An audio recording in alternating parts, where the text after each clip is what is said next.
আসসালামু আলাইকুম। নিউজ বাংলা সংবাদে সবাইকে স্বাগত জানাচ্ছি আমি তানভীর। শুরুতে আলাইন গ্লোবাল সংবাদ শিরোনাম। অন্তর্বর্তী সরকারের বৈধতা নিয়ে আর কোনো প্রশ্ন তোলার সুযোগ নেই, অ্যাটর্নি জেনারেল। প্রশ্ন হাতে পেয়েও বার্ষিক ইংরেজি পরীক্ষা নেননি প্রধান শিক্ষক।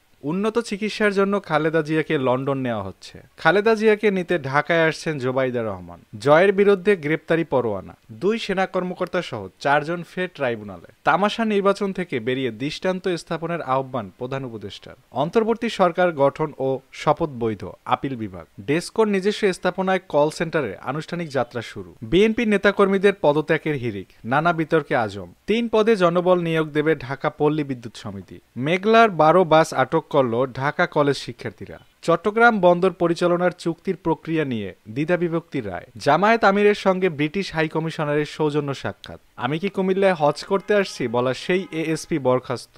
চাকরি প্রত্যাশীদের অর্থ লেনদেন বিষয়ে সতর্ক করল ইউজিসি। ইউক্রেন যুদ্ধ শেষ করতে চান পুতিন। যুক্তরাষ্ট্র কিয়েভ আলোচনার প্রস্তুতি ট্রাম্প। ক্যালিফোর্নিয়ায় মার্কিন যুদ্ধবিমান বিধ্বস্ত। পাটগ্রাম সীমান্তে বিএসএফ এর গুলিতে বাংলাদেশি যুবক নিহত। ফেন্সিডিলের বিকল্প হিসেবে ভারত থেকে ঢুকছে চকোপ্লাস। যুক্তরাষ্ট্রের 2 শহরে অবৈধ অভিবাসন বিরোধী অভিযান শুরু। আর্সেনালের জয়ের রাতে চেলসি লিভারপুলের হোঁচট। এমবাপ্পের জোড়া গোল।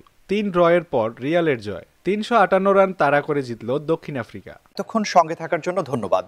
পরবর্তী নিউজ আপডেট পেতে আমাদের ফেসবুক পেজে যুক্ত থাকুন। আল্লাহ হাফেজ।